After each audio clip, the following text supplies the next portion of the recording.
ಸಾವಿರಾರು ವರ್ಷಗಳ ಇತಿಹಾಸ ಹೊಂದಿರುವ ಹಸೆಚಿತ್ತಾರ ಎಂಬ ಸಾಂಪ್ರದಾಯಿಕ ಕಲೆ.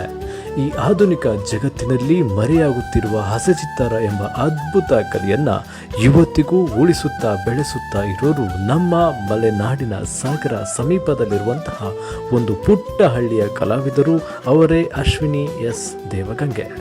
ಇವರ ಬ್ಯೂಟಿಫುಲ್ ಕಥೆಯನ್ನು ಮುಂದಿನ ವಿಡಿಯೋದಲ್ಲಿ ತಿಳಿಸ್ಕೊಡ್ತೇನೆ. ಯಾಕಂದರೆ ಪ್ರತಿಯೊಂದು ಮನಸ್ಸಿಗೂ ಒಂದು ಬ್ಯೂಟಿಫುಲ್ ಆಗಿರುವಂತಹ ಕಥೆ ಇದೆ. ಆ ಬ್ಯೂಟಿಫುಲ್ ಮನಸ್ಸಿನ ಬ್ಯೂಟಿಫುಲ್ ಕಥೆಯನ್ನು ಹೇಳೋಕೆ ನಾನು ರೆಡಿ, ಕೇಳೋಕೆ ನೀವು ರೆಡಿಯಾಗಿರಿ.